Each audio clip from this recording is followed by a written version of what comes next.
the Elizabethan curriculum, classical education for the modern man. Lecture 16, Plutarch lives and the mirror of character. There is a passage near the beginning of Plutarch's life of Alexander in which he explains what he is doing and why, and it is one of the most important statements of biographical method in the Western tradition. He says this, I am not writing history but lives, and the most glorious exploits do not always furnish us with the clearest discoveries of virtue or vice in men. Sometimes a matter of less moment, an expression or a jest, informs us better of their characters and inclinations than the most famous sieges, the greatest armaments, or the bloodiest battles. He is telling you with complete directness that he is not interested in what happened.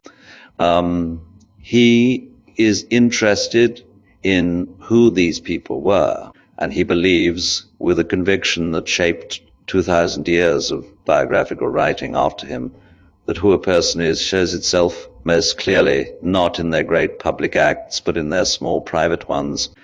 The choice made when nobody important is watching, this is the methodological foundation of the parallel lives, and it is worth understanding before we enter the lives themselves, because it explains everything about how Plutarch reads his subjects and how the Elizabethans read Plutarch.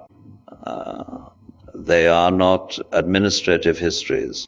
They are moral investigations. Plutarch is asking of each man he writes about, what kind of person is this, and what does this kind of person do when history puts sufficient pressure on them? The great events of Roman and Greek history are the pressure.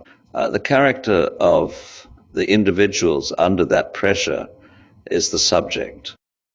Plutarch was a Greek, writing in Greek under Roman imperial rule, and this position gives his work a quality that is easy to underestimate. He is simultaneously insider and outsider. He knows Rome intimately, had friends there, understood the imperial system from within, and yet he is writing from the perspective of a Greek intellectual tradition that predated Rome. And would he quietly believed outlasted? His parallel structure, pairing a Greek life with a Roman life, and then comparing them, is itself a statement about the relationship between the two civilizations. Greece gave Rome its culture.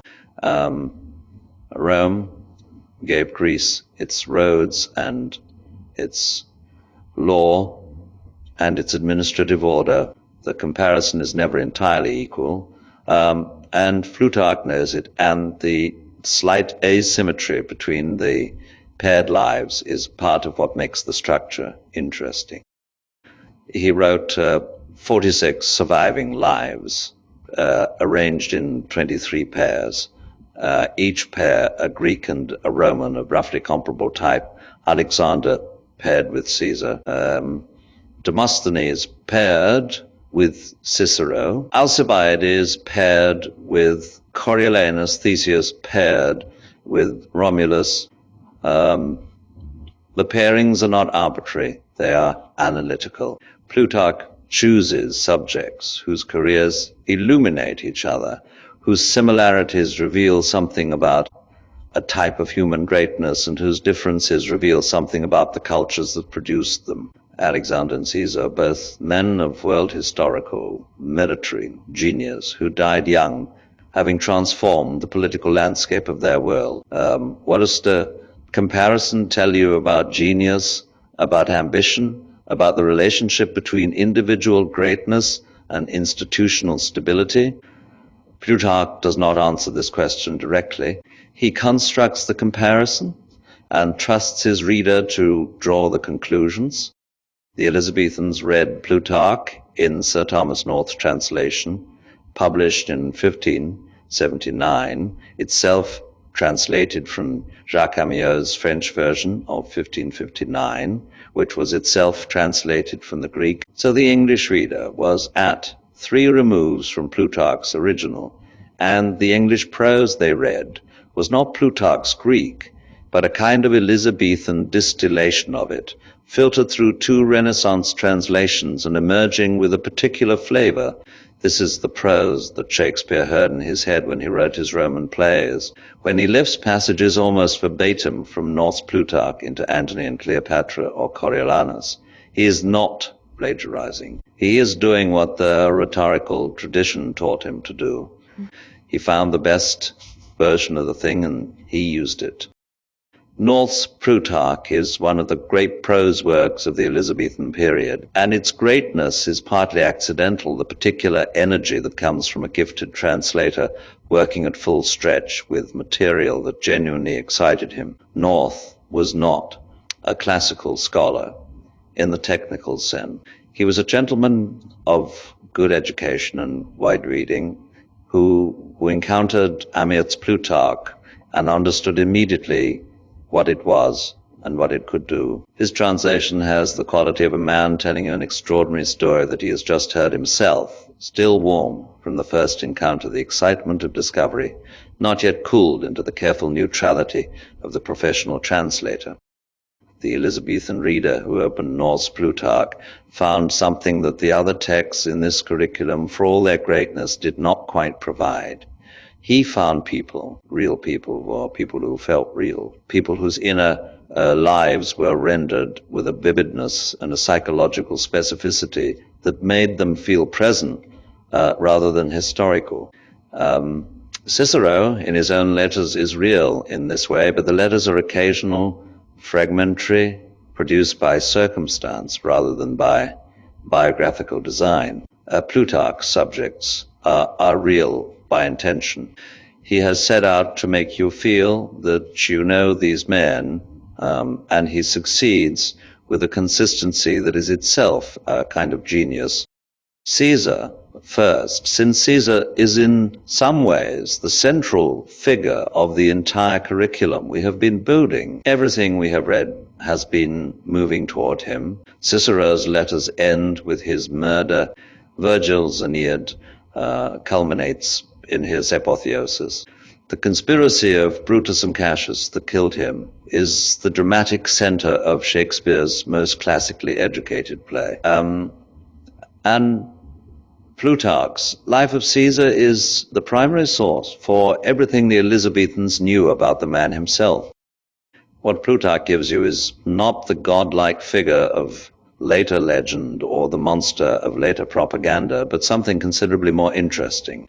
A man of extraordinary gifts who understood those gifts completely and used that understanding with a strategic clarity that was itself one of the gifts. Caesar knew what he was. He knew what effect he had on people. He knew how to deploy his personality as a political instrument with the same precision that he deployed his legions as a military one. Plutarch shows you this not by telling you Caesar was calculating, but by showing you Caesar being generous, being merciful, being personally brave, being witty, being charming, and then showing you quietly that the generosity and the mercy and the charm were genuine and also strategic simultaneously. The man who forgives his enemies is also the man who thereby makes it impossible for his enemies to justify continued opposition. Caesar's clemency was one of the most effective political weapons in the history of the Roman Republic. And it was also, Plutarch implies, sincerely meant. These two things are not in contradiction. They are what made him Caesar. The physical details Plutarch provides are among the most quoted in antiquity. Caesar was tall, fair-skinned, with dark, lively eyes, and was fastidious about his appearance to a degree that his contemporaries found slightly amusing. He was famously sensitive about his baldness, which he concealed with his laurel crown whenever possible, and he combed his remaining hair forward over the bald patch in a style that Plutarch describes with a delicacy that does not quite conceal his amusement. The man who conquered Gaul and crossed the Rubicon and reformed the calendar was vain about his hair.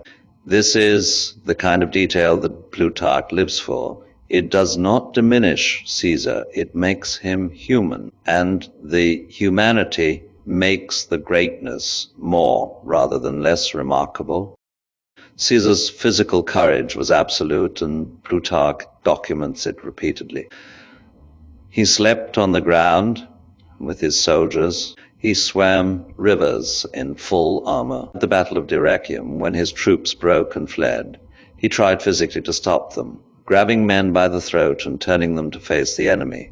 And when that failed, he stood alone in the path of the rout and stared them down until shame overcame panic. His soldiers adored him with an intensity that Plutarch finds characteristic of the relationship between a certain kind of military genius and the men who serve under him. They knew he would ask the impossible of them. They also knew he would ask no more of them than he asked of himself. This compact, the leader who shares the danger rather than directing it from safety, is one of the recurring themes of the lives and the things the Elizabethan reader found most immediately useful.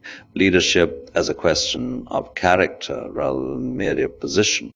The Ides of March Plutarch handles with the care of a man who knows he is writing about one of the hinge moments of history. He documents the omens and the warnings with a seriousness that is not quite credulity and not quite skepticism, the characteristic Plutarchian tone on supernatural matters. And he gives us the details that are lodged in Western memory ever since. The soothsayer's warning to beware the Ides of March. Caesar's wife Calpurnia dreaming of his murder. Caesar's decision to go to the Senate anyway, partly because he did not want to seem afraid and partly because Decimus Brutus, one of the conspirators, persuaded him that staying away would look weak. The small contingency, the persuasive word of a trusted friend who is betraying him, that tips the balance toward the Senate House and the waiting daggers. And the death itself, 23 wounds, Caesar pulling his toga over his face as he fell, so that he would die with dignity, his lower body covered with the other fold, so that he would not be exposed. Even dying, the man was managing his appearance. Plutarch does not comment on this. He does not need to. The question of what Caesar said when he saw Brutus among the conspirators is one that Plutarch handles with characteristic care. He says that some report, Caesar said, in Greek, kai su teknon, and you, child. He does not confirm it. He does not deny it. He presents it as one account among others and moves on. Shakespeare famously gave Caesar the Latin et tu brute, which Plutarch does not provide, and which may be entirely Shakespeare's invention, but which has so completely displaced every other version that most people assume it is historical. It probably is not. What Caesar actually said, if he said anything, we do not know. What he did, pulling his toga over his face to die with dignity, we have on better authority. Plutarch preferred the gesture to the words, which is itself a biographical judgment of some sophistication.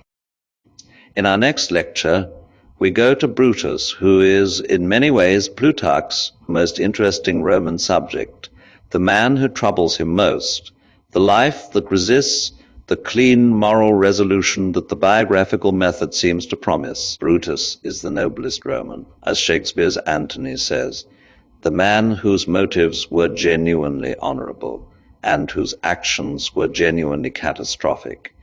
And the gap between the intention and the outcome is where Plutarch does his most searching work. He is also, for the Elizabethan reader, the most politically dangerous subject in the lives, a man who killed a ruler he loved for the good of the state.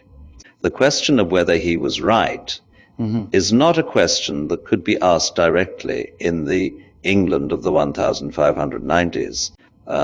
It could only be asked through Plutarch, through the protective distance of Roman history, in a theater where the answer was always about Rome and never officially about anything else.